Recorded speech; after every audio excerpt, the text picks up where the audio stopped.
izinkan untuk saya duluan. Di sini singkat aja, ini penelitiannya sederhana banget. Ini penelitian saya. Uh, Unveiling the Hidden Battle, the Silent Struggle of Non-English Speakers in Mathematics.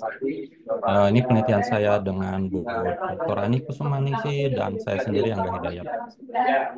Oke ya, pertama background dari penelitian ini, saya sendiri di bidang matematika, terus fokusnya di matematika. Nah, matematika sendiri itu kan ada yang bilang itu tuh Queen of Science, satunya ilmu pengetahuan. Semuanya itu berawal dari matematika, perkembangan teknologi pakai matematika, termasuk globalisasi itu juga ada efeknya dari matematika karena perkembangan teknologi segala macam. Tapi karena perkembangan teknologi itu sendiri, karena globalisasi itu sendiri akhirnya mempengaruhi bahwa segala sesuatunya itu orang ngomong pakai dalam satu bahasa aja, termasuk penggunaan bahasa Inggris kalau ngajar matematika. Nah, mungkin ngajar matematika pakai bahasa Inggris itu akan bagus-bagus aja jika siswanya itu kita ngajarin ke siswa-siswa yang homogen. Ah, itu kan nggak mungkin tidak akan terlalu bermasalah. Cuma tantangannya itu akan terjadi jika kita mengajar di komunitas yang sangat heterogen. Contohnya ada di ASEAN.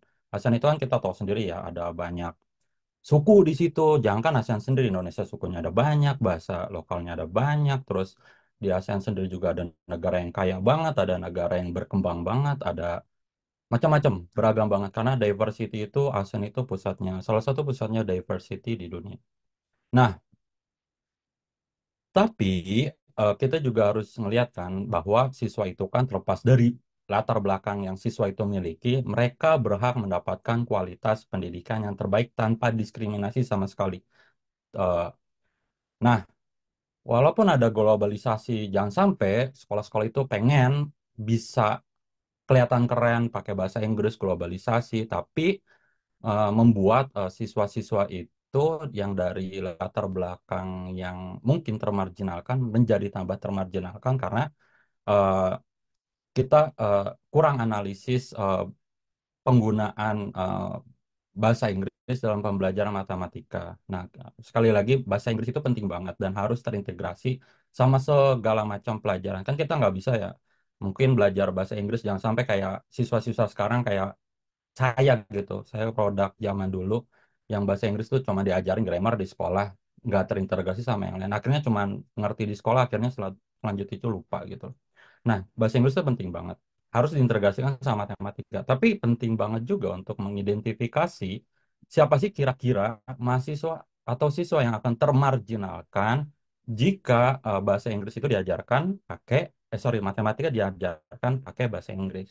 Nah, itu backgroundnya. Nah, dari penelitian-penelitian sebelumnya, nggak ada satupun penelitian yang membahas tentang masalah ini dalam lingkup ASEAN. Itu kenapa pertanyaan penelitian dalam penelitian ini sangat simpel.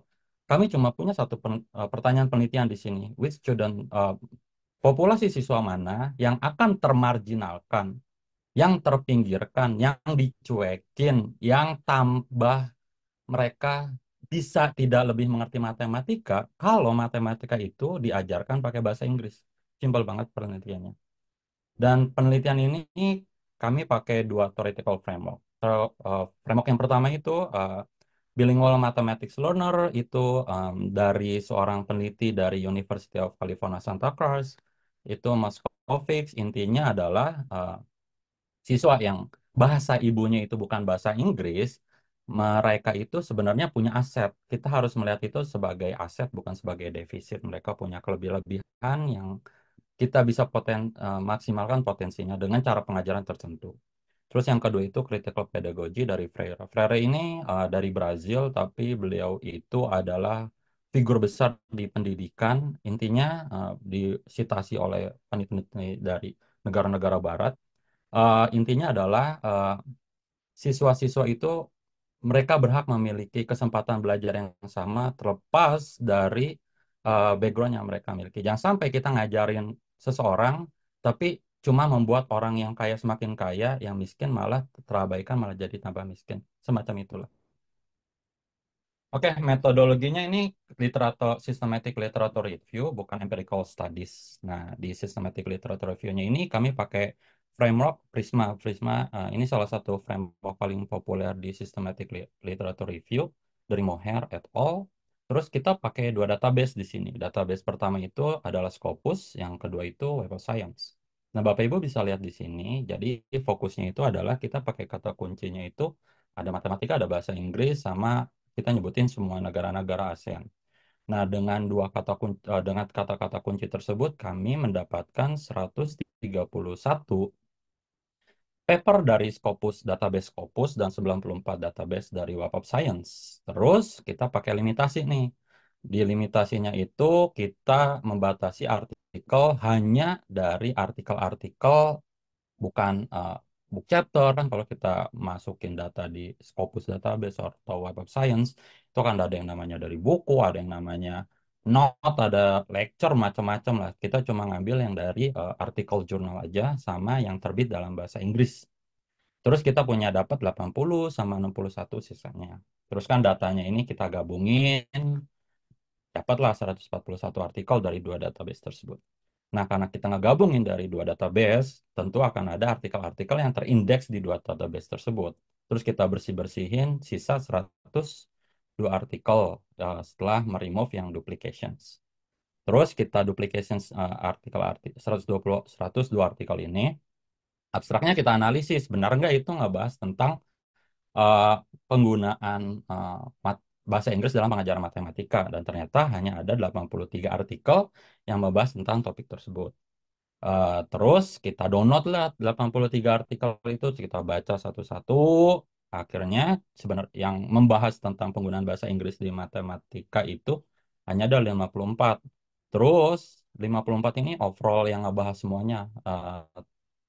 Terus kita menseleksi lagi yang khusus membahas tentang marginalization atau underrepresented communities or students in mathematics learning. Cuma ada 11 artikel. Jadi dalam study ini kita hanya menganalisis 11 paper aja. Nah, ini langsung ke hasilnya aja. Siapa sih siswa-siswa yang terdampak kalau kita ngajarin bahasa Inggris ngejarin matematika pakai bahasa Inggris? Yang pertama itu, Bapak Ibu bisa lihat di sini ada geographical. Maksudnya apa? Siswa pertama yang terdampak itu adalah siswa-siswa yang berasal dari rural area, dari pedesaan. Jadi kalau misalnya, oke lah kalau ngajar di sekolah di kota di Jakarta, let's say, terus semuanya punya background dari kota besar, nggak ada background pedesaan, itu mungkin oke. Tapi kalau kita ngajar ada campuran, ada anak yang dari pedesaan, ada anak yang dari kota besar, terus kita ngajar pakai bahasa Inggris, maka akan ada anak-anak yang mereka seharusnya bisa kita ajarin terus mereka ngerti matematika. Terus kalau kita ngajarin pakai bahasa Inggris, anak-anak yang dari rural-rural itu mereka bukannya malah ngerti bahasa Inggris, bukannya ngerti matematika, malah tambah pusing sama matematika. Akhirnya mereka meninggalkan matematika, akhirnya mereka ya udah yang penting selesai sekolah selesai gitu aja. Terus sosioekonomik yang kedua adalah siswa-siswa dari sosioekonomik, maksudnya dari mereka yang punya background low income families. Eh, Anak-anak yang dari low income families, low economic status, mereka kalau kita ajarin pakai matematika, pakai bahasa Inggris, boro-boro bisa ngerti matematika, konsep-konsep yang mau kita ajarin. Kalau kita tetap maksain, maka mereka akan semakin tidak memahami matematika. Tuh. Terus yang selanjutnya itu adalah cultural uh, communities. Maksudnya kalau kita bawa ke konteks Indonesia, itu orang-orang yang misalnya orang-orang adat lah atau yang cenderung pakai bahasa-bahasa daerahnya gitu loh. Nah, inilah tiga kelompok siswa yang kalau kita menggunakan bahasa Inggris dalam pembelajaran matematika, mereka akan termarginalkan, akan ada tantangan-tantangan tersendiri. Nah, setelah kita mengetahui tiga siswa ini, terus ini bisa kita gunakan untuk para policy makers bagaimana sih untuk bertindak, mengambil keputusan apa yang harus dilakukan biar mereka tetap bisa uh, kompetitif dalam era globalisasi, tapi juga bisa tidak termarginalkan dalam pembelajaran di kelas. Nah, terus dari hasil penelitian itu kita punya beberapa rekomendasi. Pertama, bilingual education model. Nah, kalau mau mengajarkan bahasa Inggris yang terintegrasi dengan mata pelajaran lain, jangan sampai cuma langsung pakai full bahasa Inggris, coba pakai yang bilingual dulu. Itu untuk mengakomodasi siswa-siswa yang belum memahami bahasa Inggris secara full. Jadi mereka bisa nangkep konsep matematikanya, tapi juga dalam saat yang bersamaan mereka juga bisa belajar konsep-konsep bahasa Inggris. Terus teacher training tentunya yang paling penting itu di gurunya itu sendiri. Jangan sampai kalau misalnya jangankan ngajar matematika, di zaman saya dulu aja yang ngajar bahasa Inggris belum tentu dia bisa ngomong bahasa Inggris gitu loh. Nah, kita harus ngasih pelatihan kepada guru-guru biar mereka eh, bisa menggunakan bahasa lain tapi juga mereka bisa culturally responsive. Jadi mereka bisa menggunakan culture-culture dari eh, komunitas siswa itu berasal untuk dipakai di pembelajaran. Jadi bisa misalnya mereka dari komunitas yang let's say misalnya pembatik. Jadi kita bisa ngajarin konsep matematika dari misalnya pola-pola membatik seperti itu. Bukan cuma dari situ anak-anak bisa menggunakan kosakata yang lebih beragam. Bukan cuma matematika diajarin pakai abstrak kalau konsep terus angka-angka doang di papan tulis itu tidak akan mengembangkan konsep matematikanya juga tidak akan menambah kosakata bahasa Inggrisnya juga. Terus resource allocations, terus beberapa daerah yang dari disadvantage area gitu, jika ada dananya ditambahkan, karena kita kan belajar eh, misalnya matematika pakai teknologi, kita butuh suatu komputer gitu untuk pakai software, let's say GeoGebra atau hal lainnya. Begitu juga kalau dalam bahasa Inggrisnya kan kita salah satu kelemahan eh, pembelajaran kita, kenapa bahasa Inggris kita nggak bagus-bagus itu kan karena kita cuma belajar grammar, karena grammar itu eh, gampang dilupain. Harusnya sih kayak bayi gitu ya, harus banyak listening. Jadi listening dulu pertama yang harus difokuskan. Jadi harus ada funding lebih untuk khususnya sekolah-sekolah yang eh, dari daerah-daerah yang kurang eh, apa ya, kurang kurang kurang research. Terus penelitian lebih lanjut karena untuk mengetahui bagaimana sih memonitor sama mengadap kebijakan-kebijakan biar semua anak itu bisa terakomodasi dengan baik. Terus kebijakan itu harus fleksibel karena kita ada beberapa karena siswa itu kan beragam, mereka unik, mereka punya kebutuhan khusus. Nah, eh, polisi kebijakan-kebijakan di sekolah dalam pengajaran matematika, apalagi dalam menggunakan bahasa Inggris dalam mengajarinya itu harus lebih mengakomodasi siswa-siswa yang mempunyai kebutuhan khusus, khususnya untuk siswa-siswa dari rural area ataupun dari indigenous tadi atau kelompok adat tertentu. Udah gitu simpel aja penelitian dari kami. Terima kasih. Oke, baik. Terima kasih Pak Angga Hidayat. Itu tadi tentang penggunaan bahasa Inggris dalam pelajaran matematika ya, Pak ya.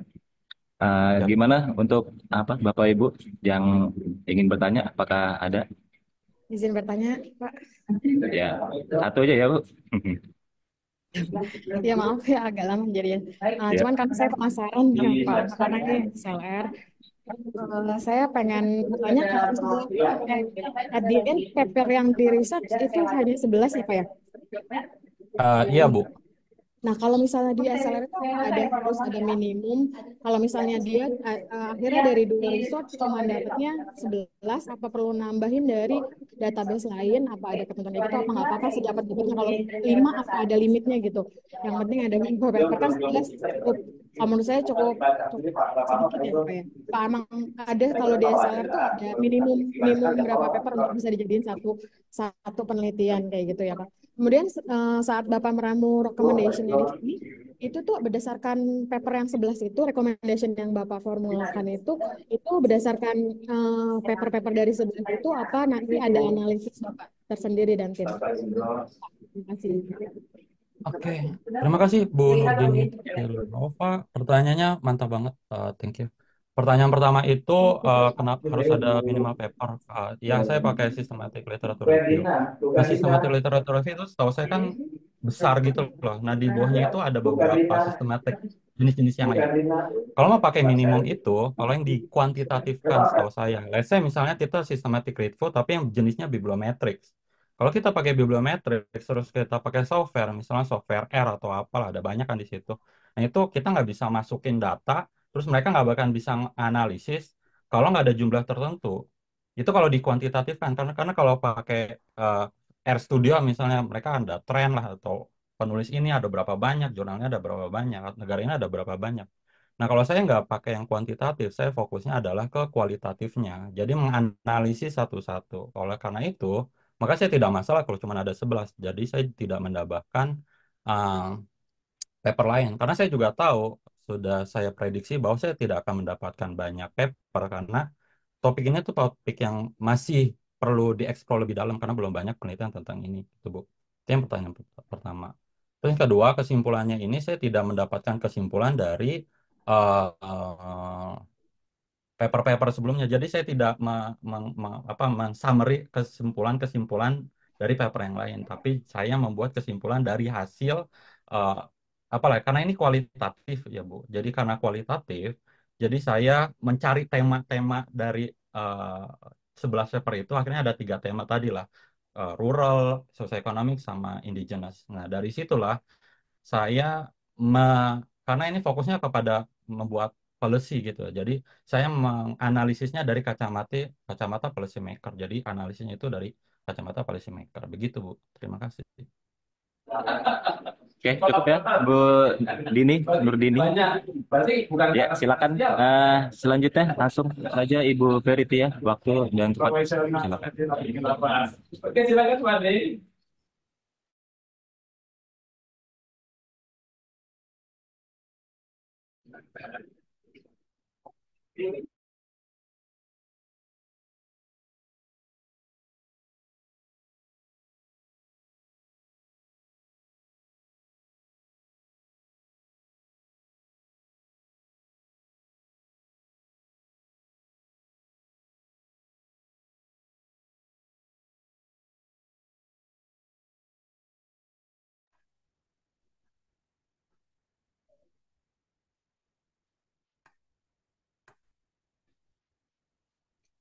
Halo,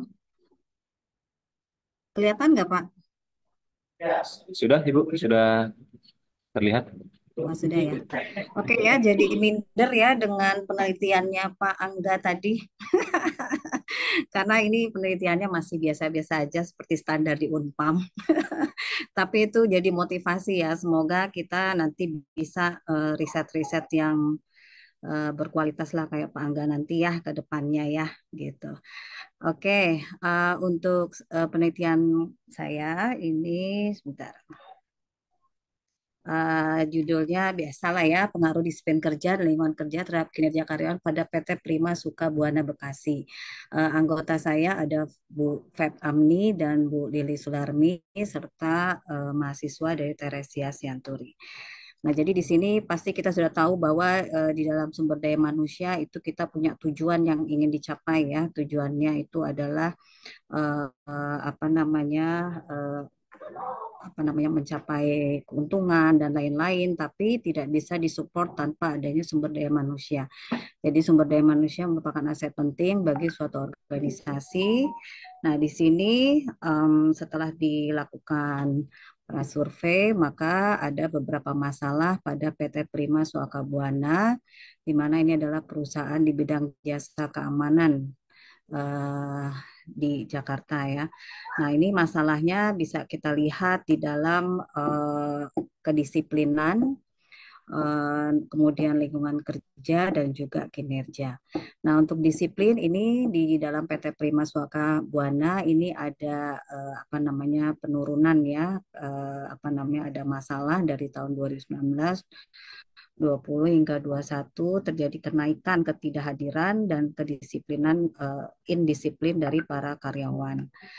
Nah, sedangkan untuk hasil prasurvei dari lingkungan kerja itu ditemukan bahwa adanya hubungan kerja apa namanya yang kurang baik lah ya.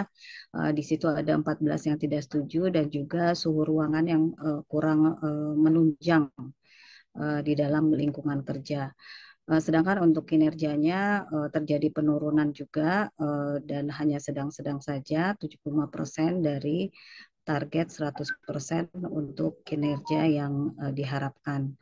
Nah, sekarang masalahnya adalah apakah terdapat pengaruh disiplin kerja secara parsial terhadap kinerja karyawan pada PT Prima Swaka Buana Bekasi? Apakah terdapat pengaruh lingkungan kerja secara parsial terhadap kinerja karyawan pada PT Prima Swaka Buana Bekasi? Dan apakah terdapat pengaruh disiplin kerja dan lingkungan kerja secara simultan terhadap kinerja karyawan pada PT Prima Swaka Bekasi? Nah, tujuannya adalah tentu untuk mengetahui pengaruh tadi disiplin kerja secara parsial terhadap kinerja, lalu kemudian lingkungan kerja secara parsial terhadap kinerja, dan juga disiplin dan lingkungan kerja secara simultan terhadap kinerja karyawan pada PT Prima Swaka Buana Bekasi. Nah, seperti kita ketahui, berbagai macam definisi terkait dengan disiplin, lingkungan kerja, dan kinerja. Disiplin diantaranya adalah suatu sikap menghormati, menghargai, patuh, dan taat terhadap peraturan yang berlaku baik yang tertulis maupun tidak tertulis, serta sanggup menjalankannya dan tidak mengelak menerima sanksi-sanksi apabila ia melanggar tugas dan wewenang yang diberikan. Ini menurut Bejo Siswanto dalam Poltak Sinambela. Sedangkan lingkungan kerja adalah bagian komponen yang penting dalam melakukan aktivitas dan lingkungan kerja, baik menciptakan kondisi yang kerja yang mampu memberikan motivasi agar memberikan pengaruh terhadap semangat kerja dalam karyawan.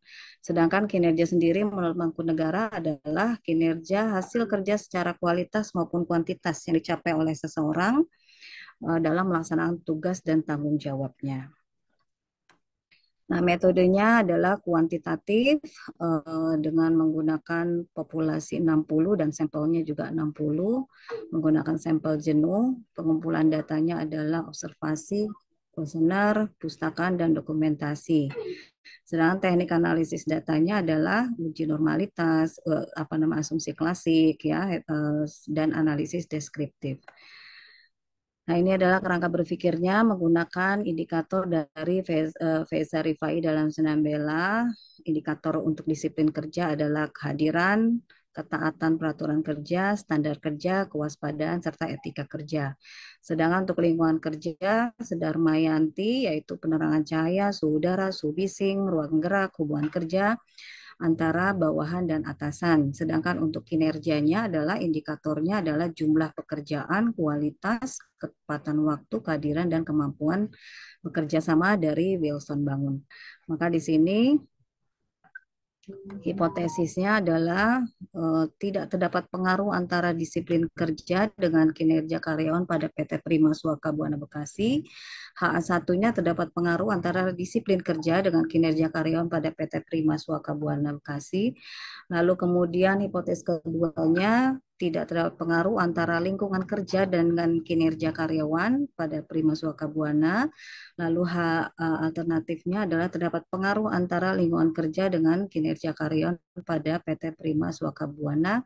Dan hipotesis ketiga tidak terdapat pengaruh antara disiplin dan lingkungan kerja dengan kinerja karyawan pada PT Prima Buana Swaka Bekasi. Dan hipotesis ketiga adalah terdapat pengaruh antara disiplin kerja dan lingkungan kerja dengan kinerja karyawan pada PT Prima Swaka Buana Bekasi.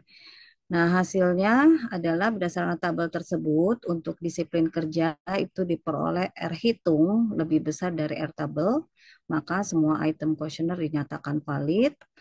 Kemudian untuk lingkungan kerja X2 itu juga R hitungnya lebih besar dari R tabel, maka semua item kuesioner dinyatakan valid. Dan Y-nya untuk variabel kinerja, maka R hitung lebih besar dari R tabel, maka dinyatakan juga valid. Nah, ini adalah hasil reliabilitasnya, maka menunjukkan X1, X2, dan Y-nya dinyatakan reliable karena memiliki nilai Cronbach's alpha lebih besar dari 0,60 ya. Di sini ada X1 0,791, X2 0,837, dan kinerja karyawan 0,778. Maka signifikansinya 0,200 lebih besar dari 0,050. Dengan demikian, maka asumsi distribusi persamaan pada uji ini adalah normal. Lalu kemudian nilai toleransi variabel disiplin kerja 0,964, lingkungan kerja 0,94, kurang dari 1. Kemudian nilai variance inflation factornya disiplin kerja 1,037, dan disiplin kerja 1037 kurang dari 10, maka regresi dinyatakan tidak ada gangguan multikolonialitas. Maka di sini hasil pengujiannya adalah Y-nya 3,697 plus 0,338 X1 plus 0,603 X2. Maka disiplin kerja ini konstantanya adalah 3,697 ya. Lalu kemudian regresi variabel disiplin kerjanya positif 0,338 dan untuk lingkungan kerjanya 0,603 berarti positif juga. Nah, diperoleh nilai T hitung lebih besar dari T tabel 3,914 lebih besar dari 1,671 diperkuat dengan nilai signifikansi kurang dari 0,050. Dengan demikian, maka HO ditolak dan HA diterima. Hal ini menunjukkan bahwa terdapat pengaruh yang signifikan antara disiplin kerja terhadap kinerja karyawan PT Prima Swaka Buana Bekasi. Nah, berdasarkan hasil pengujian pada tabel di atas, maka diperoleh F hitung lebih besar dari F tabel atau 48,302 lebih besar dari 3,159, maka diperkuat dengan signifikansi kurang dari 0,050, maka HO ditolak dan H3 diterima. Hal ini menunjukkan bahwa terdapat pengaruh yang signifikan secara simultan antara disiplin kerja dan lingkungan kerja terhadap kinerja karyawan. Maka kesimpulannya disiplin kerja X1 berpengaruh terhadap kinerja karyawan dengan korelasi sebesar 0,457, artinya memiliki pengaruh sedang dengan koefisien determinasi sebesar 20,9%. Lingkungan kerja berpengaruh terhadap kinerja karyawan dengan korelasi sebesar 0,723, artinya memiliki pengaruh kuat dengan koefisien determinasi sebesar 52,3%. Dan maka disiplin kerja X1 dan lingkungan kerja X2 berpengaruh terhadap kinerja karyawan dengan persamaan Y 1025 plus 0,494 X1 plus 0,465 X2, maka diperoleh variabelnya pengaruh kuat dengan determinasi secara simultan sebesar 62,9. Maka di sini sarannya adalah perusahaan memberikan konsekuensi yang jelas ketika pekerjaan atau kedisiplinannya tidak dilakukan dengan baik. Kemudian perusahaan lebih memperhatikan tadi ruangan ya, suhu agar bisa meningkatkan kinerja karyawan lebih baik. Lalu kemudian memberikan motivasi bagi karyawan dengan harapan mencapai tujuan target yang diinginkan, menambah semangat agar mencapai target yang diberikan. Dan kemudian penelitian selanjutnya mungkin bisa meneliti variabel-variabel lain di luar dari variabel yang tidak diteliti di penelitian ini. Demikian dari penelitian kami. Ya Pak Andi ya, dari BKPM dilanjutkan menjadi salah satu penata atau BKPM itu biasa dan disuruh ya. Gimana Ibu? Sudah ya? Baik, itu tadi paparan dari hasil penelitian Ibu Veritia dan Tik. Oke, gimana Bapak Ibu yang lain? Ada pertanyaan kan? Tidak ada, lanjut. Cukup ya? Oke. Kita lanjut ke Ibu Nurdini. Oke, thank you ya. Ya, terima kasih Bu Veritia.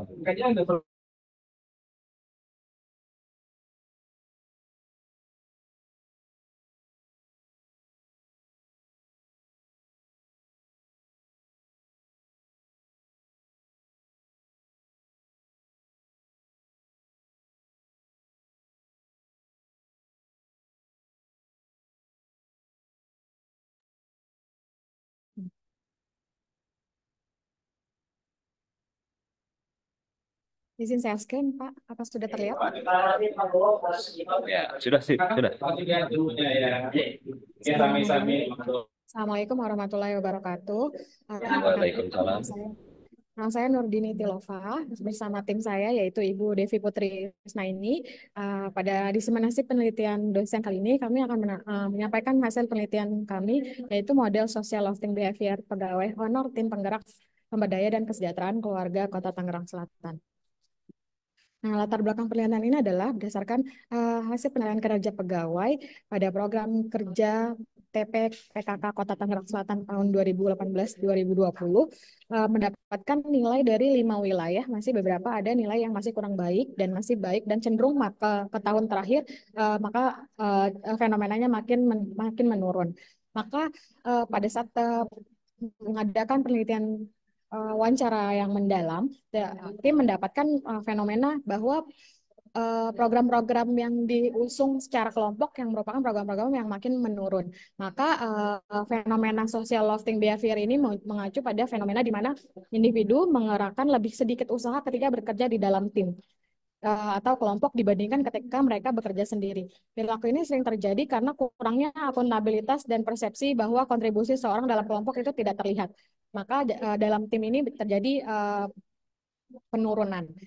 Maka dari itu kami merancang tujuan penelitian ini adalah untuk mengetahui pengaruh kompensasi terhadap turnover retention untuk mempengaruhi pengaruh job insecurity terhadap turnover retention dan yang ketiga, keempat seperti yang tertera. Kemudian research method kami konsep sebuah kerangka konseptual yang akan mengukur social lofting behavior dengan variabel eksogennya job insecurity dan coworker support dengan mediasi turnover intention. Beberapa hipotesis kami buat secara langsung dan secara tidak langsung yaitu melalui turnover intention. Metode dalam pengumpulan data kami dalam penelitian ini dengan menggunakan survei dan teknik analisisnya menggunakan SAMS yaitu AMOS. Hasil penelitian ini kami meneliti dengan full construct mendapatkan hasil C-square baik, significance probability-nya baik, dan ada beberapa nilai yang masih marginal dan baik, tapi secara construct masih dapat diterima. Dan secara pengaruh langsung dan tidak langsungnya, pengaruh langsung coworker support terhadap turnover itu 0,10 dan job insecurity terhadap turnover intention itu 0,9776. Kemudian terdapat hubungan yang tidak langsung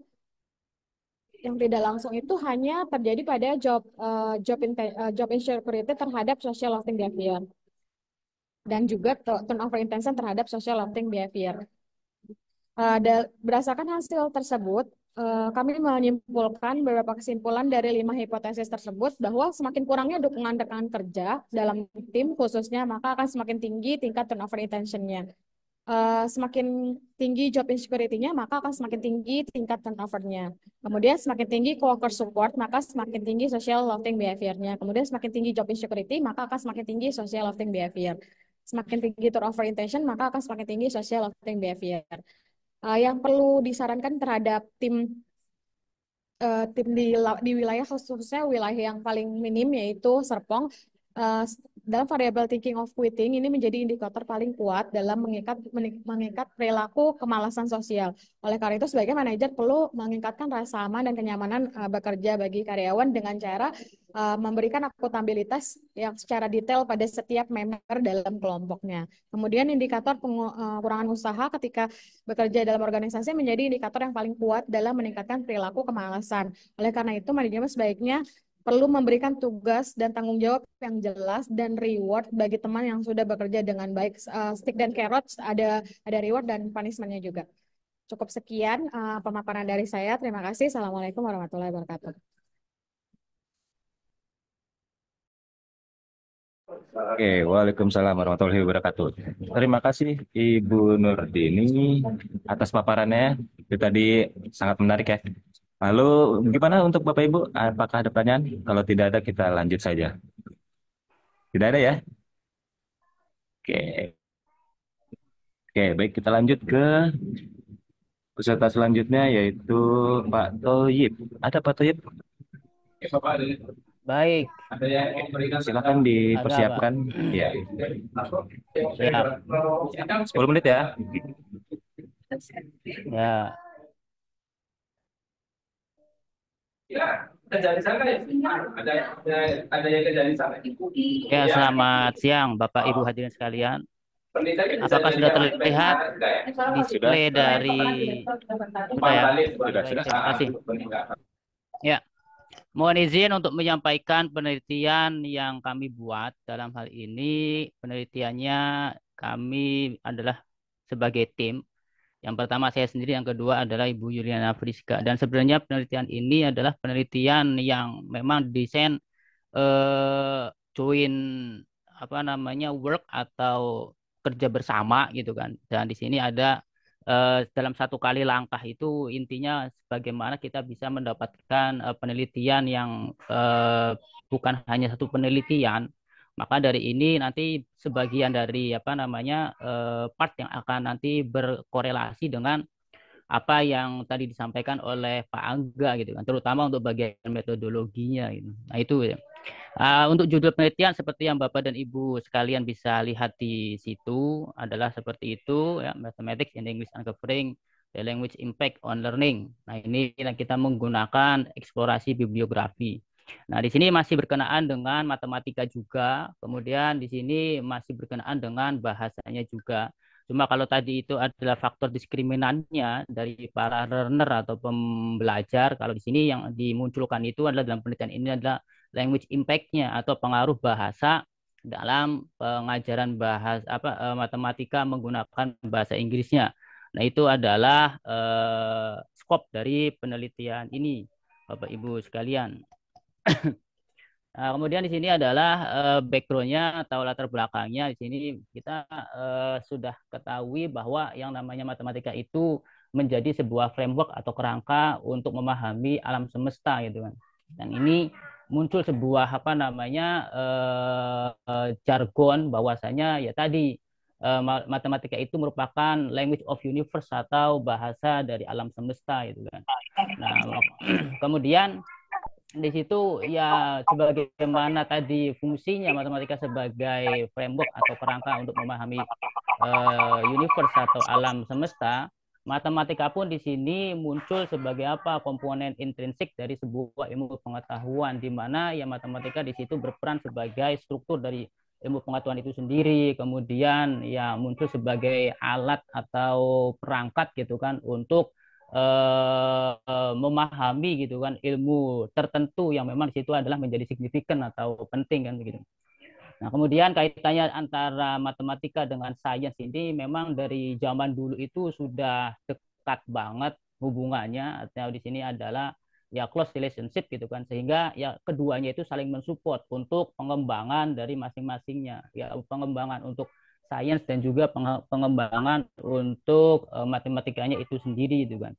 Namun dengan kemajuan zaman gitu kan, yang namanya bahasa itu ya terutama di sini adalah ketika muncul yang namanya globalisasi, ya bukan hanya dalam aspek-aspek yang lain, termasuk dalam penggunaan bahasa pun bahasa Inggris khususnya itu menjadi apa ya bahasa global gitu kan atau global lingua franca kan gitu, sehingga ya dalam banyak aspek itu digunakan, termasuk salah satunya adalah dalam pengajaran, sehingga ya saat ini tidak sedikit gitu kan institusi-institusi yang memang di situ adalah menggunakan bahasa Inggris sebagai media dalam pembelajaran itu sendiri, dan termasuk dalam hal ini adalah pembelajaran untuk matematika itu sendiri gitu. Nah, maka di situ adalah hal yang nanti akan kita coba teliti. Nah, memang ya di sini dalam mempelajari ilmu khususnya matematika menggunakan bahasa Inggris itu kan ya tidak mudah gitu. Maka dalam hal ini dalam konteks kita melakukan penelitian, pendekatannya itu adalah tadi bibliometrik, kita akan membuat beberapa penelitian untuk question research-nya atau pertanyaan penelitiannya di sini adalah bagaimana sih tren daripada apa namanya literatur-literatur yang ada berkenaan dengan pengajaran matematika menggunakan bahasa Inggris itu sendiri. Nah, nanti dalam konteks tren di sini di dalamnya mencakup tentang negaranya itu adalah negara apa saja, yang dalam hal ini nanti ya kita batasi gitu kan dalam konteks ASEAN gitu ya. Kemudian fokus dalam penelitian itu adalah pada fokus apa saja termasuk dengan metode-metodenya. Itu adalah yang pertama. Dan yang keduanya di sini adalah terkait dengan benefitnya itu adalah apa, kemudian opportunity ketika pembelajaran matematika menggunakan bahasa Inggris itu adalah bagaimana termasuk dengan challenge ya yang memang di situ adalah muncul ketika di situ adalah pembelajaran matematika dilakukan dengan menggunakan bahasa Inggris itu. Nah, kemudian di sini untuk teorinya, di sini teori yang digunakan itu ada beberapa teori itu kan. Nah, teori yang pertama di sini adalah dari Thomson 2005 itu kan yang menyatakan bahwa di antara matematika gitu dan apa namanya bahasa itu keduanya itu memiliki apa terhubungan itu kan di mana ya saat si pelajar atau learner itu mempelajari konsep-konsep matematika gitu kan maka ya di situ kan akan terhubung juga dengan interaksi-interaksi yang dalam konteks ini adalah menggunakan bahasa juga kan gitu.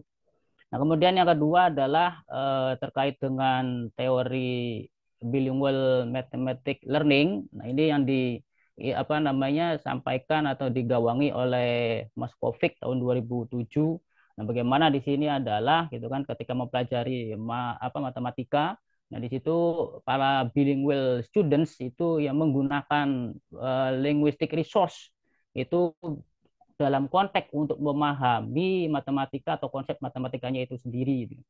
Kemudian ada juga di sini ya terkait dengan teori yang lain bahwa di sini proficiency in English can boost cognitive abilities. Ada sebuah penelitian situ yang menyatakan bahwa ya ketika seseorang itu memiliki profisiensi atau kemampuan bahasa Inggris yang baik, maka nanti akan bisa meningkatkan gitu kan kemampuan kognitif mereka dalam mempelajari ya ilmu tertentu gitu. Nah, itu adalah teori-teori yang digunakan ya dalam melakukan penelitian ini. Nah, adapun nanti untuk metodenya, metode yang digunakan di sini adalah ya tadi bibliometric analysis dengan mengkombinasikan atau mengintegrasikan systematic literature review dan satu lagi yaitu adalah Prisma. Dan nanti untuk mendapatkan data-data yang memang diperlukan terkait dengan manuskrip-manuskrip jurnal dan sebagainya itu kita menggunakan software yang disebut dengan software R. Nah, itu adalah research methodnya. Nah, kemudian sedikit menyoal terkait dengan identifying datanya, mengidentifikasi datanya. Nah, di situ kita melakukan searching gitu kan data literatur yang mana di sini adalah database-nya itu dari dua, yaitu adalah Scopus kemudian WOS. Nah, dari data pertama searching itu didapatkan 131 untuk Scopus dan WOS-nya itu adalah 94. Nah, dari data yang dapatkan dari dua database itu, akhirnya kita spesifikasikan dengan menerapkan tadi selection kriteria, yang mana di sini adalah bentuknya harus bentuk artikel, kemudian kalau nggak artikel itu adalah jurnal, kemudian harus dalam bahasanya bahasa Inggris, kemudian keyword yang lainnya itu adalah pendidikan, kemudian matematika, negaranya, karena di sini adalah spesifik di Asia Tenggara, itu kan atau ASEAN maksudnya. Maka di situ didapatkan 141 data dengan detailnya itu 80 adalah yang berasal dari Scopus dan 61 dari Web of Science-nya itu. Nah, kemudian dari data yang didapatkan itu kita lakukan yang namanya eliminating of reduplication. Jadi kita buang-buang jurnal-jurnal atau artikel-artikel yang memang di situ adalah sama gitu ya. Setelah dilakukan itu eliminating duplication, maka di situ dihasilkan ada berapa tadi 102 ya. Ada 102. Nah, kemudian di sini dilakukan hal berikutnya lagi yaitu adalah dengan cara men-screening melalui abstraknya dari jurnal atau artikel-artikel tersebut, dan yang kedua adalah proses screening juga dari keseluruhan teksnya gitu. Nah, ketika dilakukan proses screening abstrak di situ terdapat atau terkumpul 83 data, sementara ketika dilakukan screening untuk full text itu ya didapatkan 54 data. Nah, kemudian ketika kami lakukan lagi proses sesuai dengan tadi pertanyaan penelitiannya gitu kan, akhirnya ya di situ didapatkan data ya yang memang di situ adalah sudah membahas terkait dengan trennya, kemudian benefit, kemudian opportunity dan challenge-nya, sehingga di situ adalah terkumpul sebanyak 22 data gitu ya. Nah, baru dari situ ya kita lakukan proses analisis dan sebagainya, dan hasil yang didapatkan dari analisis itu adalah terkait dengan trend country yang ada di negara ASEAN gitu kan. Penelitian-penelitian yang banyak meneliti tentang penggunaan bahasa Inggris dalam konteks pembelajaran matematika itu paling banyak dilakukan di negara Malaysia dengan jumlahnya itu 12. Kemudian berikutnya adalah Filipina 3 dan seterusnya seperti yang Bapak Ibu bisa lihat di situ gitu ya. Nah, kemudian di sini untuk metode-metode yang sering kali muncul dalam konteks tadi penelitian mengenai penggunaan bahasa Inggris di dalam pengajaran matematika itu, nah ini memang paling banyak itu adalah jenis penelitiannya penelitian kualitatif gitu. Yang di dalamnya itu ada yang membahas terkait dengan aspek discourse analysisnya, kemudian dalam bentuk case study gitu kan, atau yang satu lagi itu adalah semi structure interviews. Nah, selain tadi bentuk kualitatif, muncul juga metode yang lain yaitu adalah kuantitatif. Nah, dalam hal ini ya tadi mengakomodir quasi experiential design, kemudian deskriptif, kemudian survei, dan yang terakhir adalah metode yang digunakan dalam konteks penelitian tadi itu adalah menggunakan mixed method. Nah, itu adalah tren dari metode yang digunakan ya terkait dengan penelitian itu. Adapun di sini adalah fokusnya. Nah, fokus yang muncul dalam penelitian-penelitian itu adalah yang pertama berkenaan dengan alternatif atau di sini adalah pilihan bagaimana gitu kan menggunakan bahasa dalam konteks pembelajaran matematika itu kan. Apakah di situ adalah menggunakannya bahasa Inggris atau bahasa nasional atau mother language ya. Nah, itu menjadi fokus yang diteliti salah satunya. Kemudian berikutnya adalah terkait dengan itu bagaimana berkenaan dengan persepsi stakeholders dalam mengimplementasikan bahasa Inggris untuk nanti diterapkan dalam proses pembelajaran di mata pelajaran atau mata kuliah matematika itu sendiri. Kemudian selain itu juga ada terkait dengan pedagogical value-nya yang berkenaan dengan kode switching, karena ya istilah-istilah matematika adalah istilah-istilah yang memang di situ adalah sangat spesifik. Jadi kadang untuk memahami istilah-istilah itu ya perlu juga dilakukan yang namanya kode switching. Nah, yang berikutnya adalah implementation terkait dengan fokusnya itu berkenaan implementation and challenge of language teaching task. Di sini ada terkait dengan implementasi, kemudian tantangan-tantangan gitu kan terkait dengan ya tadi pengajaran matematika menggunakan bahasa Inggris itu sendiri yang memang di sini adalah lakukan di beberapa institusi yang ada di Asia Tenggara. Kemudian conceptualizing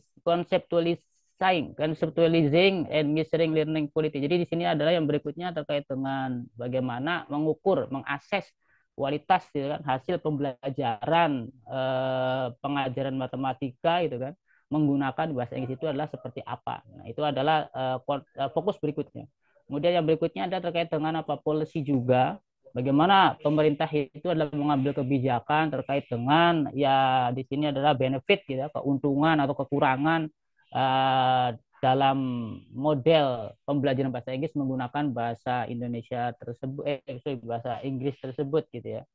Dan berikutnya adalah fokus pada tadi benefit, kemudian effective integration, integrasinya, kemudian ya tadi ya penerapan gitu kan dalam konteks di sini adalah penggunaan ya buku-buku bacaannya yang memang di situ adalah menggunakan literatur bahasa Inggris.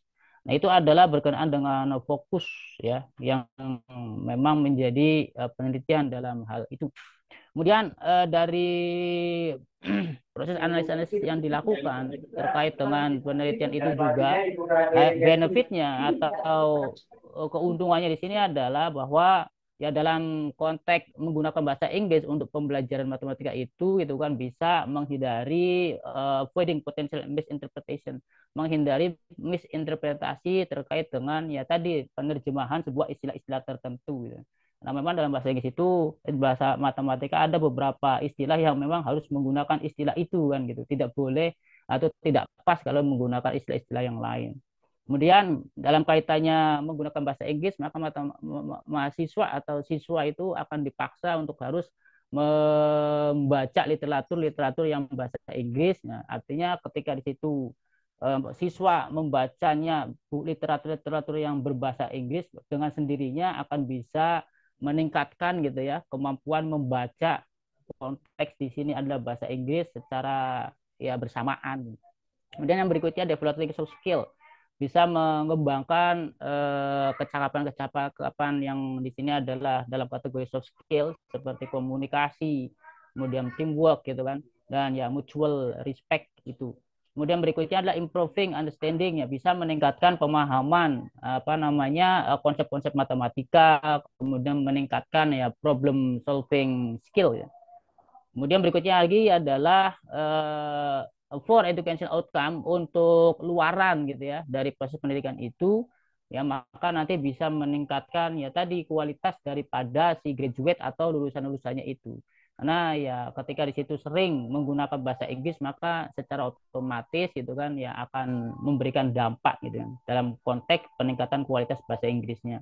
Kemudian berikutnya lagi adalah meningkatkan ya kemampuan berbahasa Inggris dari siswanya tersebut, gitu ya. Berikutnya lagi adalah mengembangkan kompetensi, baik itu kompetensi matematikanya, begitupun dengan kompetensi bahasa Inggrisnya itu sendiri. Jadi ya dua hal nanti yang bisa dicapai. Yang berikutnya di sini adalah membantu mahasiswa atau siswa untuk memahami konsep-konsep matematik yang memang di situ ada dirasa kompleks ya. Dan berikutnya adalah menekankan terkait dengan tadi kemampuan berpikir kritis gitu kan, kemudian memunculkan kreativitas ya. Dan yang terakhir di sini terkait dengan benefit adalah bisa menjadi perangkat pedagogik gitu kan ya, untuk tadi lebih mengkonkretkan konsep-konsep yang memang di situ adalah bersifat abstrak. Nah, itu adalah terkait dengan benefitnya. Sementara untuk opportunity-nya di sini adalah ketika mahasiswa itu mampu mempelajari atau menguasai bahasa Inggris, maka dalam konteks pembelajaran matematika itu, ya nanti si mahasiswa atau siswa itu akan memiliki karir atau kesempatan karir yang memang lebih terbuka itu. Karena ya didukung oleh kemampuan bahasa Inggrisnya itu sendiri. Kemudian dapat di sini adalah apa, menjadi atau consideration, pertimbangan gitu kan dalam ya membuat sebuah polisi atau kebijakan terkait dengan ya pengembangan kurikulum dan sebagainya. Kemudian yang berikutnya adalah menggunakan bahasa Inggris dalam apa namanya pengajaran matematika juga, ini bisa membuat penggunaan bahasa Inggris itu yang menjadi semakin apa namanya luas lagi, terutama dalam ya tadi global community itu ya. Kemudian mampu membuat mahasiswa atau siswa ya memiliki kesempatan untuk mengakses resource-resource atau sumber-sumber referensi gitu kan. Ya, karena ya faktanya banyak sekali sumber-sumber referensi atau buku-buku yang memang jurnal dan sebagainya juga, terutama yang qualified dan apa namanya penulis atau peneliti yang besar itu kan terbitannya adalah menggunakan bahasa Inggris juga ya. Kemudian pengajaran matematika dalam bahasa Inggris juga bisa mempersiapkan mahasiswa untuk ya tadi kesempatan pendidikan di kemudian harinya, termasuk dengan ya profesionalismenya gitu kan, terkait dengan itu ranah pekerjaan mereka atau jobnya. Nah, kemudian ketika di situ adalah pembelajaran matematika menggunakan bahasa Inggris itu mendapatkan support dari orang tua, kemudian dari sekolah, bahkan lingkungan sekitar di mana mahasiswa atau siswa itu tinggal, maka ya di situ peluang bahwa bahasa Inggris bisa memfasilitasi proses pembelajaran matematika dengan baik itu pun akan ya semakin terbuka lebar. Adapun tantangan-tantangannya di sini adalah apa? Ya ketika pembelajaran di situ adalah dilakukan menggunakan bahasa Inggris, maka secara otomatis di situ akan apa? Terjadi yang namanya erode atau apa namanya pengikisan penggunaan bahasa nasional itu sendiri dia. Kemudian bisa menjadi apa? Hindrance atau penghalang bagi mereka guru atau mahasiswa-mahasiswa atau siswa pembelajar yang memang di situ dalam konteks kemampuan bahasa Inggrisnya itu adalah masih kurang bagus gitu. Kemudian berikutnya adalah bringing complexity of mathematics content. Nah, di sini akan menghadirkan atau memunculkan ya, tadi sesuatu yang lebih kompleks terkait dengan konten-konten matematika itu sendiri. Kemudian difficulty in imitating task, muncul kesulitan dalam meniru gitu kan, melakukan atau mengerjakan tugas, kemudian memunculkan adaptasi yang di situ adalah tidak mudah atau sulit gitu kan ya, untuk apa ya tadi penerapan model-model pedagogi atau pendidikan yang memang terbilang baru gitu kan. Kemudian building confidence ya, dalam hal ini adalah ya pastinya ketika di situ adalah si students atau gurunya itu punya kemampuan bahasa Inggris, maka ya rasa confidence mereka akan bagus-bagus saja, dan mereka juga di situ akan ya semakin mungkin termotivasi. Tapi bagi mereka yang memang kurang bagus secara kompetensi dalam bahasa Inggrisnya, nah ini kan menjadi masalah. Mungkin mereka akan ya lebih pasif dan sebagainya. Oke, Kemudian berikutnya yang terakhir Pak di Toyib sini singkat adalah saja ya. behavioral problem atau masalah. Oke, masalah apa namanya perilaku ya terkait dengannya. Tadi salah satunya adalah apa namanya confidence. Nah, konklusinya rekan-rekan semuanya atau Bapak Ibu sekalian adalah bahwa ya tadi penelitian yang berkenaan dengan penggunaan bahasa Inggris di Malaysia lebih banyak dilakukan di Malaysia. Kemudian di sini adalah bahwa penggunaan bahasa Inggris itu ya bisa meningkatkan kemampuan bahasa Inggris itu sendiri ya, kemudian bisa memecahkan masalah-masalah yang memang di situ adalah apa yang dipelajari dalam kajian matematikanya itu sendiri, kemudian punya karir yang lebih baik ke depannya, kemudian dapat meningkatkan tadi kemampuan atau minat untuk membaca itu kan. Terutama di sini adalah bahasa Inggrisnya. Kemudian opportunity-nya tadi di sini adalah ya seperti yang disampaikan, karir akan lebih bagus atau lebih terbuka lebar. Kemudian ya dengan didukung oleh tadi faktor-faktor orang tua, sekolah dan sebagainya, maka ya kepenguasaan terhadap matematikanya ataupun bahasa Inggrisnya pun akan semakin ya lebih memadai. Begitu. Terima kasih rekan-rekan semuanya, itu yang dapat disampaikan, dan ya kami kembalikan kepada Bapak moderator. Oke, baik. Terima kasih. Itu tadi paparan dari penelitian Pak Toyib ya. Hampir sama dengan Pak Angga ya. Betul, cuma ininya aja kajian penelitian berbeda. Oke, baik. Terima kasih. Selanjutnya kepada Bu Widya ya. Ya Pak, hadir. Ya, untuk mewakili kelompoknya Pak Dede. Iya Pak, Ya, sebentar silakan. saya share screen. Ya,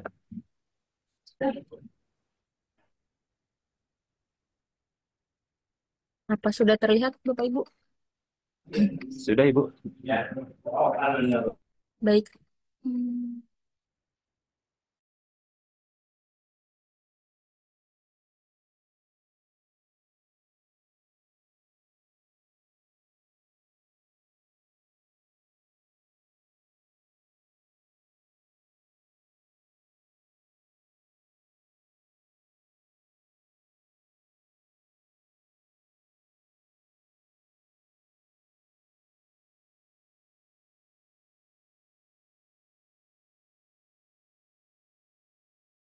Karena ada fasilitas WiFi.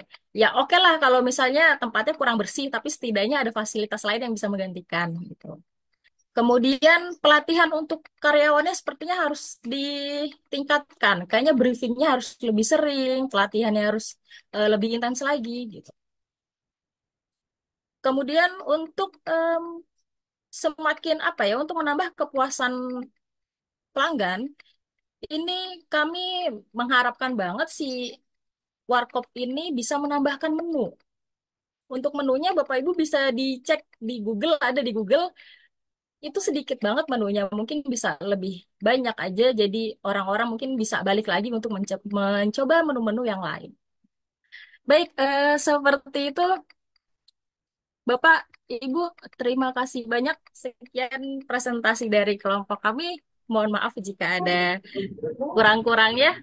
Wassalamualaikum warahmatullahi wabarakatuh. Waalaikumsalam warahmatullahi wabarakatuh. Baik, terima kasih Bu Widya ya. Bapak Ibu, Sama-sama, Pak. mohon maaf tadi agak sedikit ada kendala karena apa di ruangan saya listriknya mati sebentar tadi, terus akhirnya jaringan mati juga ya, jaringan wifi-nya. Akhirnya saya tadi terpental keluar, makanya tapi ini sedikit apa kita record lagi ya gitu. Tapi nanti kita akan gabungkan dengan yang pertama tadi. Oke, baik, kita lanjutkan saja. Selanjutnya ada Pak Bahtiar ya. Bapak Bahtiar, sudah siap Pak Bahtiar? Ya, sudah siap. Oke, silakan di ya. Saya tanya dulu. Ya. Saya. Oke. Sudah kelihatan, Pak? Nah, bentar. Ya, sudah Oke, terlihat belum, Pak? Bapak Ibu udah ya? sudah. Oke. Ya, Assalamualaikum warahmatullahi wabarakatuh. Selamat siang Bapak Ibu.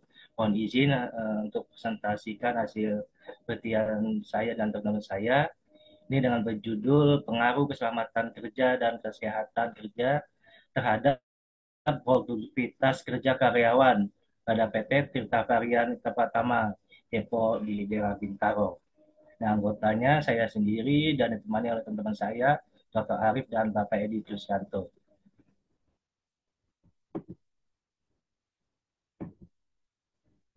Pertama untuk latar belakang ini ada tabel jumlah produktivitas karyawan pada PT Tirta Karyan pada tahun 2018 sampai tahun 2022.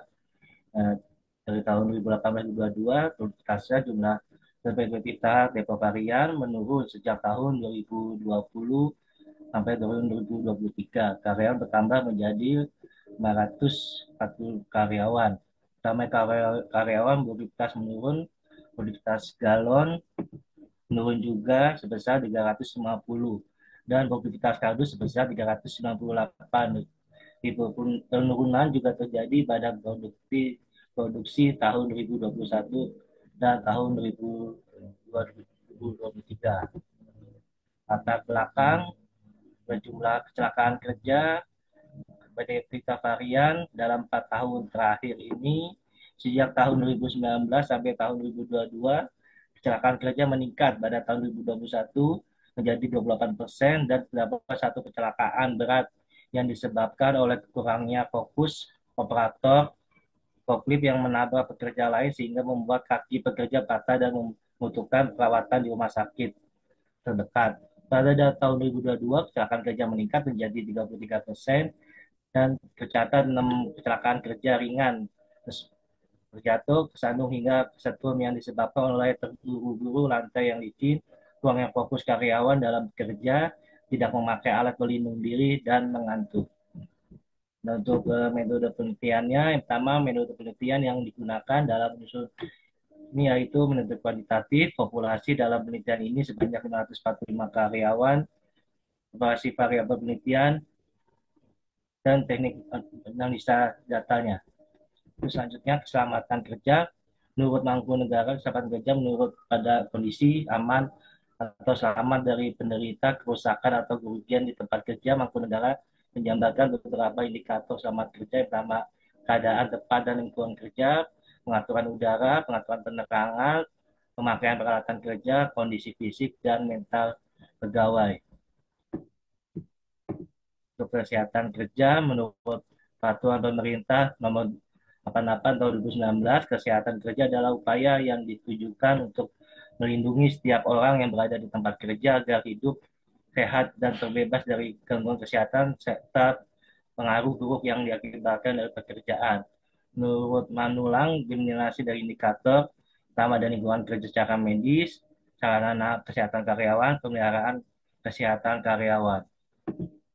Untuk produktivitas kerja, menurut GOA 2019, produktivitas merupakan suatu sikap mental menciptakan hari ini yang lebih baik dari kemarin dan mengusahakan hari esok yang lebih baik dari hari ini, dan diperkuat dengan pendapatnya bahwa produktivitas tidak adanya produk atau proses yang terbaik selalu dapat diciptakan produk atau proses yang lebih baik. Faktor-faktornya pertama pendidikan, pelatihan, gizi dan kesehatan, motivasi dan kemauan, kemampuan manajemen dan kebijakan pemerintah. Untuk indikatornya ada kemampuan meningkatkan hasil yang dicapai, semangat kerja, pengembangan diri, mutu, dan efisien. Nah, berikut hasil penelitiannya ada uji validitas dan reliabilitas, uji asumsi klasik, analisis kuantitatif, pengujian hipotesis secara parsial variabel independen berpengaruh terhadap variabel independen dengan keputusan H1 dan H2 diterima, artinya terdapat pengaruh yang dikatakan signifikan karena nilai probabilitas signifikan 0,05. Pengujian hipotesis simultan, pengujian hipotesis secara simultan di atas variabel independen berpengaruh terhadap jika berdependen dengan keputusan H3 diterima artinya dapat pengaruh yang signifikan. Nah, kesimpulannya, secara parsial terdapat pengaruh signifikan antara keselamatan kerja X1 terhadap produktivitas Y. Hal ini dibuktikan dengan nilai yang terhitung 5,913 dengan nilai signifikan. Secara parsial terdapat pengaruh signifikan antara kesehatan kerja X2 terhadap produktivitas Y. Terus selanjutnya terdapat pengaruh signifikan antara keselamatan kerja X1 dan kesehatan kerja X2 secara simultan terhadap produktivitas kerja. Ya, hal ini dibuktikan dengan nilai F hitung 4,181, F tabel 3,109 dan nilai signifikan 0,05. Sarannya, untuk lebih baik lagi, perusahaan harus mengevaluasi SOP yang berlaku pada setiap unit kerja agar bisa memberikan keamanan lingkungan kerja yang tinggi sehingga diharapkan dapat menunjang kegiatan operasional. Untuk lebih baik lagi, perusahaan harus merancang program kesehatan untuk seluruh karyawan agar terjaga kesehatan karyawan pada Tita Varian Bintaro. Untuk lebih baik dari perusahaan harus menciptakan suatu program yang dapat memberikan suasana baru dan menyenangkan di PT Tita Varian Bintaro. Nah, cukup sekian presentasi dari saya. Waalaikumsalam warahmatullahi wabarakatuh. Baik, terima kasih. Sangat baik ya tadi dari paparan Bapak Bahtiar.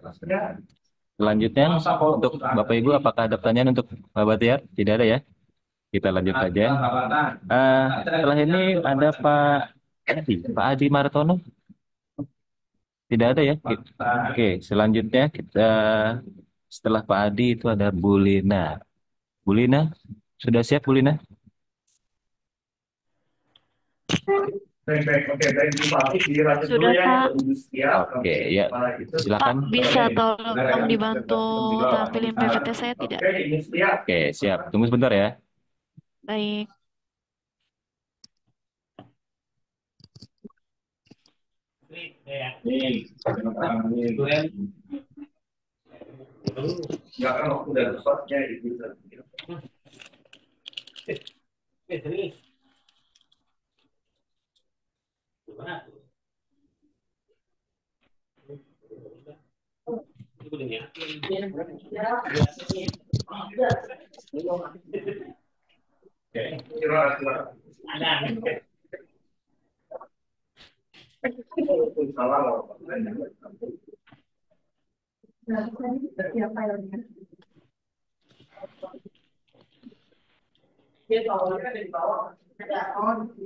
Mungkin sambil Bapak mempersiapkan, saya mulai aja ya Pak untuk pembukaannya. Ya, silakan. Oke, terima kasih Pak Badru. Bismillahirrahmanirrahim. Assalamualaikum warahmatullahi wabarakatuh. Di sini saya akan mempresentasikan diseminasi dari penelitian kami bertiga yang terdiri dari saya sendiri, Lina, Rizka, dan Siska dengan judul pengaruh return on equity atau ROE dan return on investment atau ROI terhadap harga saham pada PT Tower Bersama Infrastruktur Tbk periode tahun 2012 sampai 2021. Di mana di sini untuk abstraknya yaitu penelitian ini bertujuan untuk mengetahui apakah ada pengaruh parsial serta simultan antara variabel X1 yaitu ROE dan X2 yaitu ROI terhadap harga saham yang berada di PT Tower Bersama Infrastruktur Tbk tahun 2012 sampai 2012. Di sini untuk latar belakangnya yang kita tahu ROI itu adalah di mana alat untuk mengukur kemampuan perusahaan dalam menghasilkan laba berdasarkan modal saham tertentu. Sedangkan ROI itu merupakan rasio yang menunjukkan hasil atau return atas jumlah aktiva yang digunakan dalam perusahaan. Jika perusahaan mencapai presentasi yang baik, maka saham perusahaan tersebut akan banyak diminati oleh investor. Tinggi rendahnya harga saham suatu perusahaan dipengaruhi oleh banyak faktor seperti kinerja keuangan, permintaan dan penawaran, tingkat suku bunga, tingkat risiko, laju inflasi, kebijakan pemerintah. Namun pada umumnya kondisi keuangan dan kinerja keuangan perusahaan masih berpengaruh secara domain terhadap pembentukan harga saham itu sendiri. Kita langsung saja ke rumusan masalah, di mana kita ingin mengetahui di penelitian kita itu apakah X1 atau ROI itu berpengaruh terhadap harga saham. Yang kedua itu X2 atau ROI apakah berpengaruh terhadap harga saham. Dan untuk ini itu apakah atau nya di sini kita menggunakan jenis penelitiannya yaitu penelitian kualitatif asosiatif di mana penelitian bersifat menanyakan hubungan antara dua variabel atau lebih. Untuk teknik pengumpulan datanya yaitu kita mengunduhnya dari situs resmi yaitu seluruh laporan keuangan. Populasinya yaitu seluruh laporan keuangan PT Tower Bersama dari tahun 2012 sampai 2021. Untuk sampelnya yaitu laporan laba rugi dan raca pada PT Tower Bersama Infrastruktur TBK tahun 2012 sampai 2021. Untuk teknis analisis datanya kita menggunakan eh, pengolahan data SPSS versi 2023. Di sini untuk hasil dan pembahasan, di mana untuk X1-nya kita memperoleh angka 0,432, di mana angka 0,432 itu lebih besar dari 0,05. Ini dapat disimpulkan bahwa untuk ROE itu tidak berpengaruh signifikan terhadap harga saham. Untuk X2-nya itu kita memperoleh angka di angka 0,734, di mana angka 0,734 lebih besar dari 0,05. Maka dapat disimpulkan bahwa untuk ROI itu juga tidak berpengaruh signifikan terhadap harga saham. Untuk uji F, kita menguji antara X1 dan X2, di mana untuk F hitungnya kita memperoleh angka 0,703, di mana angka tersebut lebih besar dari 0,05. Dapat disimpulkan bahwa untuk pengujian X1 dan X2 terhadap saham juga tidak memiliki pengaruh yang signifikan terhadap harga saham. Demikian presentasi dari kelompok kami, kurang lebihnya mohon maaf. Assalamualaikum warahmatullahi wabarakatuh. Waalaikumsalam warahmatullahi wabarakatuh. Terima kasih Ibu Lina Noviana. Oke. Kita ada pertanyaan lagi untuk paparan dari Ibu Lina. Tidak ada ya? Oke. Tinggal tersisa 2 peserta lagi. Selanjutnya ada Ibu Juwita. Baik. Silakan Ibu Juwita dipersiapkan. Baik, Pak. Terima kasih.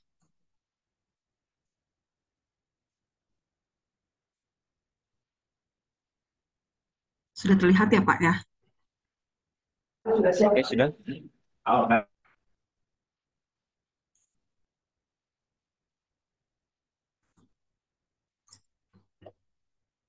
Assalamualaikum warahmatullahi wabarakatuh. Selamat siang, salam sejahtera untuk kita semua. Terima kasih atas kesempatannya mengizinkan saya mewakili ketua kelompok dari penelitian ini, Igede Adi Indrawan, untuk melakukan presentasi pada diseminasi penelitian hari ini. Analisis judul penelitian kami adalah analisis faktor-faktor pengambilan keputusan mahasiswa baru dalam memilih program studi sarjana akuntansi. Latar belakang penelitian ini yaitu dalam konteks jenjang perguruan tinggi, pemilihan suatu program studi yang sesuai dengan minat dan bakat serta tujuan karir yang dimiliki oleh seseorang akan berdampak signifikan pada keberhasilan masa depan orang tersebut. Saat ini banyaknya perguruan tinggi yang menawarkan berbagai macam pilihan program studi yang menarik, akan tetapi memilih perguruan tinggi ini cukup sulit dan unik, mengingat begitu banyak perguruan tinggi yang menawarkan dan mempromosikan berbagai program di perguruan tingginya, sehingga calon mahasiswa dihadapkan pada banyak pilihan. Saat proses memilih salah satu program studi di jenjang perguruan tinggi, setiap calon mahasiswa menentukan kemana akan melanjutkan pilihan pendidikannya tentunya dipengaruhi oleh banyaknya faktor, baik itu faktor dari dalam individu maupun faktor dari luar individu. Hal tersebut dikarenakan karena setiap calon mahasiswa dalam mengambil keputusan menentukan pilihan pada salah satu program studi yang dilandasi atas dasar kesukaan, minat, dan juga bakat, atau merasa memiliki kemampuan yang lebih dalam bidang tersebut. Hal tersebut juga dialami oleh mahasiswa program studi sarjana akuntansi di Universitas Pamulang, ketika akhirnya memutuskan untuk memilih program studi sarjana akuntansi sebagai bidang ilmu yang selanjutnya akan ditempuh. Keputusan pemilihan universitas merupakan salah satu keputusan yang penting yang harus dipilih seseorang ketika memasuki usia dewasa. Karir seseorang biasanya akan dibangun dan berkaitan dengan pendidikan yang sebelumnya telah mereka dapatkan. Oleh karena itu, seseorang akan sangat berhati-hati dan penuh pertimbangan ketika hendak menentukan pilihannya. Terdapat banyak faktor yang dapat mempengaruhi seseorang ketika membuat keputusan tersebut. Penelitian terhadap faktor-faktor yang akan menentukan seseorang dalam memilih universitas menjadi komponen yang perlu diperhatikan bagi perguruan tinggi untuk menentukan strategi dalam menarik calon mahasiswa baru. Selanjutnya, metode penelitian ini menggunakan pendekatan kuantitatif, menggunakan kuesioner sebagai alat untuk mendapatkan data dengan skala Likert kepada mahasiswa baru semester ganjil di tahun 2023-2024. Penelitian ini dilaksanakan pada tahun 2023 sampai dengan tahun 2024 mulainya, yaitu Oktober 2023 sampai dengan Mei 2024. Populasinya yaitu seluruh mahasiswa baru program studi sarjana akuntansi semester ganjil khususnya 2023 sampai dengan 2024 yang berjumlah 1.840 mahasiswa. Jumlah sampelnya diperoleh dengan menggunakan teknik pengambilan sampel accidental sampling. Dalam penelitian ini sebanyak 136 orang mahasiswa baru menjadi sampel penelitian ini dan juga yang telah mengisi serta mengembalikan kuesioner dalam periode yang telah ditentukan, yaitu 1 Januari sampai dengan 31 Januari 2024. Pengujian kuesionernya diuji melalui uji validitas dan uji reliabilitas. Kemudian uji asumsi klasik ada 3 uji normalitas, heteroskedastisitas, dan uji multikolonialitas, uji hipotesis persamaan regresi linear berganda, uji F, uji T, dan koefisien determinasi. Selanjutnya masih dalam metode penelitian yaitu kerangka berpikir. Terdapat 4 faktor yang akan diteliti yang apakah berpengaruh atau tidak terhadap pengambilan keputusan mahasiswa baru memilih program studi sarjana akuntansi, yaitu biaya pendidikan, akreditasi program studi, fasilitas pendidikan, dan prospek program studi. Terdapat uji validitas dan juga uji reliabilitas dari pengujian kuesioner. Jika dilihat dari tabel, keduanya telah memenuhi di mana R hitung lebih besar dari R tabel dan tingkat signifikannya kurang dari 0,05 sehingga dapat disimpulkan bahwa instrumen yang digunakan sebagai kuesioner dapat dilanjutkan membahas permasalahan dalam penelitian ini. Dan juga nilai Converge alpha-nya itu lebih dari 0,6 sehingga kuesioner yang digunakan reliable dan terpercaya sebagai alat pengumpul data dalam penelitian ini. Selanjutnya, penelitian ini juga telah lulus uji asumsi klasik mulai dari normalitas, heteroskedastisitas, dan juga multikolonialitas. Kita lanjut ke uji hipotesis.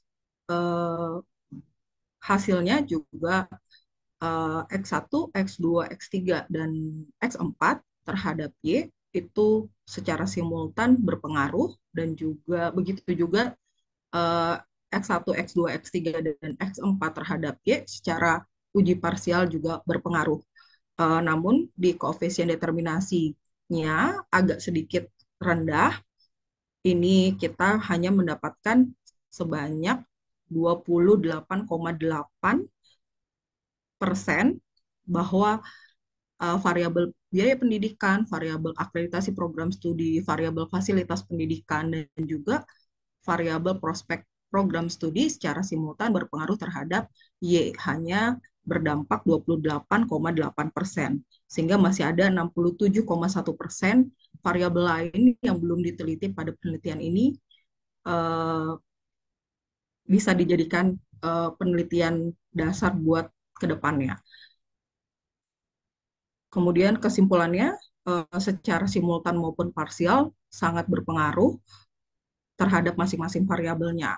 Rekomendasi atau saran yang bisa diberikan pada program studi sarjana akuntansi khususnya ini harus bisa mempertahankan biaya pendidikan yang terjangkau, karena biaya pendidikan itu nggak hanya cuma SPP atau UKT aja, tetapi banyak pembiayaan yang lain seperti harus adanya buku penunjang, biaya praktikum, dan lain-lain selama perkuliahan berlangsung, sehingga bisa menjadi pertimbangan seseorang dalam memilih program studi.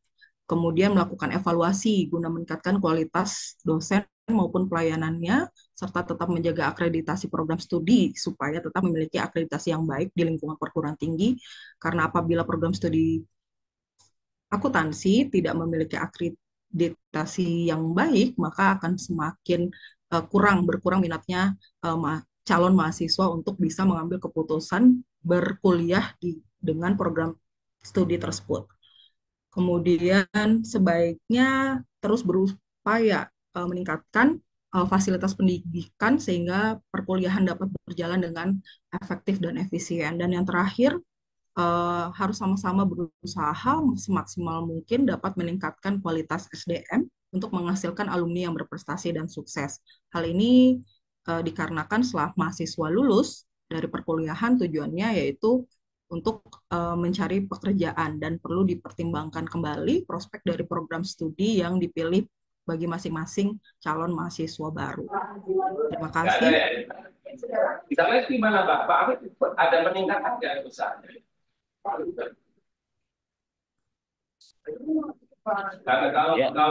Gimana Ibu Juwita? Sekian presentasi dari saya. Terima kasih. Wassalamualaikum warahmatullahi wabarakatuh. Waalaikumsalam warahmatullahi wabarakatuh. Ya, tadi itu paparan dari hasil penelitiannya Ibu Juwita dan tim, bahwa banyak sekali ya faktor-faktor eksternal gitu kan, selain dari internal juga Unpam yang mempengaruhi dari ya banyaknya mahasiswa yang memilih jurusan akuntansi gitu ya. Oke. Selanjutnya yang terakhir, oh iya sebelumnya ada Bapak Adi Martono ada? Tidak ada ya? Saya belum konfirmasi nih kalau Pak Adi. Sebenarnya tinggal Pak Adi aja sih yang di kelompok kita, di room kita itu yang tidak ada kabar ya.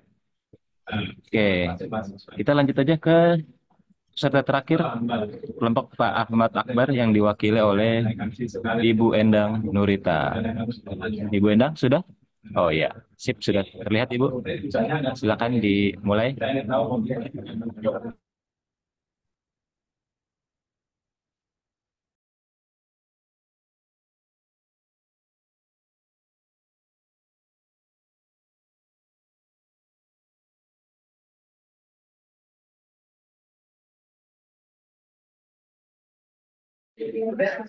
Mic-nya di unmute dulu Ibu. Mungkin motivasi tidak ada pengaruh yang Bu Endang. mereka bisa menempatkan ya.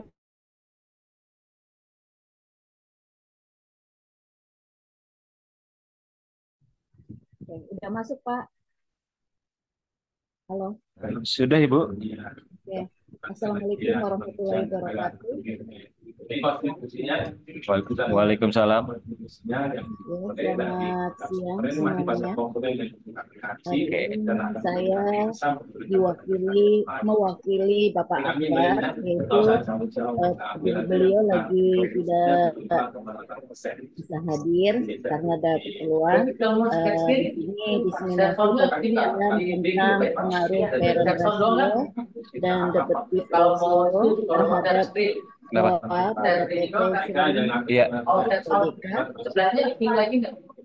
Nggak usah. Iya. Kalau ada sono itu, kalau nggak ada nggak apa-apa. Nggak juga nggak apa-apa, kan PPT doang. Itu PPT, sound PPT. Iya. Yang dibuka itu kan, yang di apa share screen. Ya, atau dan rasio solva yaitu selain itu penelitian ini juga peran sebagai rola terhadap CR, dan DER. Dilakukan dalam PT Peron Iya. Okpa Indonesia Kalau saya PTB. karena saya orang Metode Pamulang, yang jadi digunakan minatnya nggak adalah jauh sekali. kualitatif Kita dengan akan melakukan kalau uji kemarin saya analisis membandingkan antara uji penelitian kualitatif, misalkan bagaimana saya uji membandingkan yang di asosiasi belakang, yang terdiri bagaimana dari saya uji membandingkan. formalitas, Saya uji ngasihnya yang legalitas, apa? Itu kali saya uji membandingkan multivaritas, saya uji kan korelasi bakal yang sekian dilanjutkan dengan begitu uji akan kami R, lakukan. linear sederhana, dan Lingkungan berat. yang seperti itu bisa Kemudian dilakukan uji dilakukan untuk hipotesis, menambah yaitu uji T dan uji F, dan uji dia apa yang kita lakukan pada koefisien awal kita demografi dengan menggunakan alat bantu software SESS atau kalau penelitian yang itu langsung saya menggunakan sebanyak 12 dari tahun 2011 sampai tahun 2022. Hasil penelitian ini adalah baik simultan dan parsial antara variabel tidak terjadi signifikan variabel CR dan DER terhadap ROA pada PT Peron Okpa Indonesia TBK. Selanjutnya ada pendahuluan, yaitu adalah latar belakang penelitian ini. Perusahaan pakan ternak yang semakin hari semakin berkembang membuat perusahaan dan negara harus berpikir panjang mengenai pengolahan pakan tersebut karena bahan baku yang ada di Indonesia masih jauh dari angka kebutuhan perusahaan. Sehingga negara pun harus mengimpor bahan baku pakan ternak negara lain. Salah satu indikator dalam melihat tingkat efektivitas perusahaan dapat cermin dari rasio profitabilitasnya.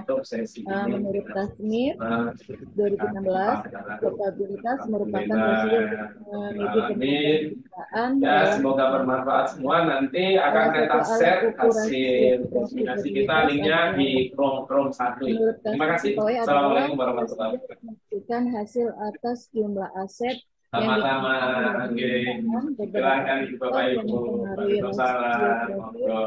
dalam penelitian ini adalah parent ratio, DER. Permasalahan yang terdapat dalam penelitian ini adalah di mana CR dan DER bergerak fluktuatif, namun ditargetkan perusahaan untuk menghasilkan efektivitas perbandingan laba dan aset yang semakin tinggi setiap tahunnya. Tetapi kenyataannya ROA juga bergerak fluktuatif dari tahun ke tahun. Metode yang digunakan dalam penelitian ini adalah metode kualitatif, ya, sumber datanya yaitu dari sumber laporan keuangan, populasi dan sampelnya, laporan posisi keuangan, dan laporan laba rugi PT Ceran Pokman TBK tahun 2011 sampai tahun 2021. Uji asumsinya, tekniknya yaitu ada uji asumsi klasik, uji regrensi berganda, uji hipotesis, dan uji koefisien determinasi. Selanjutnya ada hasil penelitian. Yang pertama, hasil uji T tingkat signifikan konstan lebih besar dari 0,05 yang berarti bahwa variabel CR tidak signifikan terhadap ROA. Yang kedua, hasil uji T tingkat signifikan konstan lebih besar dari 0,05 yang berarti bahwa variabel DER tidak signifikan terhadap ROA. Dari hasil uji F, tingkat signifikan konstan lebih besar dari 0,05 yang berarti bahwa variabel CR dan DER tidak signifikan terhadap ROA. Tujuannya, CR tidak berpengaruh terhadap ROA, DER tidak berpengaruh terhadap ROA, C dan R tidak berpengaruh terhadap ROA. Dari presentasi saya, Assalamualaikum warahmatullahi wabarakatuh. Ya, Pak Widi, terima kasih atas terima kasih Pak Widi. Ya, oke, siap. Silakan Ibu. Sudah selesai. Oke, baik. Terima kasih Ibu Endang, Nurita. Ini kita sudah semua ya, tinggal Pak Ade Martono. Apakah Bapak Ibu ada yang memiliki nomornya? Atau ada di room nggak ya? Di grup grup yang room kita itu ya, room 12. Saya mau menelpon beliau tapi saya nggak punya nomornya nih. Maksudnya untuk dipastikan saja bisa atau tidak. Kalau bisa kita tunggu atau kalau tidak ya kita sudahi saja gitu.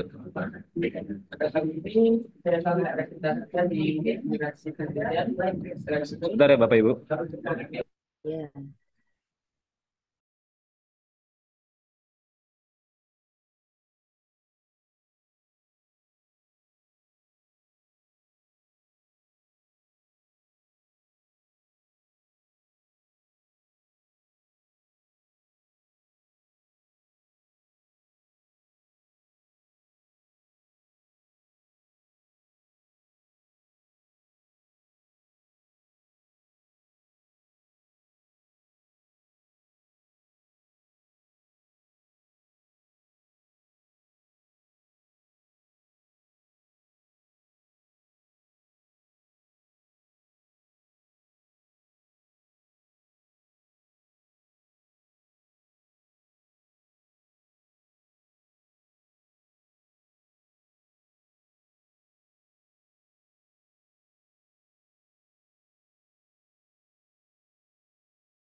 Sebentar ya Bapak Ibu, saya mau konfirmasi sebentar ke Ketua Panitia bagaimana untuk dengan yang Pak Adi Martono ini jika tidak hadir, apakah disudahi atau ditunggu gitu.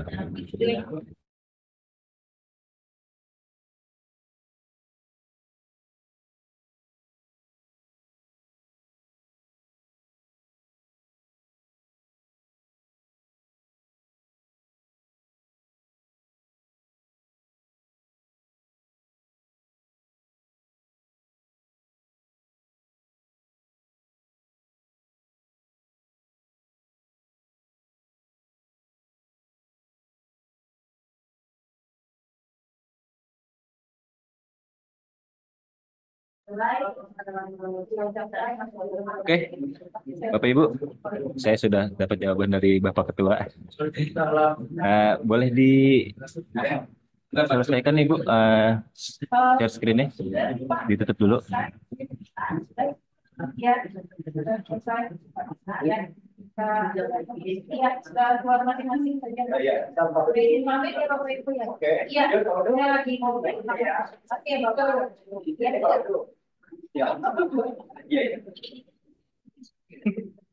Bu Endang,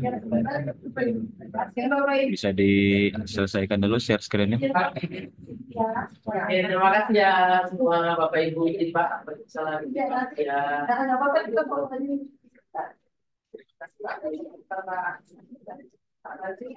Sebelum kita akhiri, kita dokumentasi dulu seperti biasa.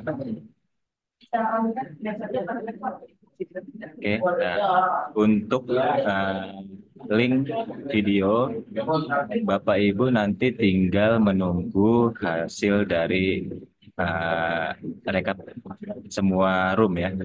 Nanti akan dikirimkan ke room ke grup yang besar itu. Nah, nanti sudah di situ semua. Ya. Baik, terima kasih atas partisipasinya Bapak Ibu. Boleh videonya ditampilkan semua Ibu. Kita belum ada nih dokumentasi buat room kita. Nah, Bu Juwita sudah ada, Bu Lina sudah ada, Pak Toib juga ada. Bu Endang. Oke. Nah, itu kan kelihatan cantiknya Ibu. Nah. Oke, siapa lagi tuh? Bu Widya, Bu Veritia, Bu Veritia kayaknya lagi di kelas ya. Pak Batiar mungkin lagi istirahat juga. Oke, baik. Kita foto ya. Oke, saya hitung ya. Satu, dua, tiga. Oke, cukup ya. Sudah selesai acara kita diseminasi hari ini untuk room 12. Info selanjutnya tinggal berkabar aja atau lihat info di grup besar, grup utama. Oke. Terima kasih Bapak Ibu semuanya. Wassalamualaikum warahmatullahi wabarakatuh. Oke. Terima kasih Bu Endang, Bu Juwita. Terima kasih. Ya. Ya.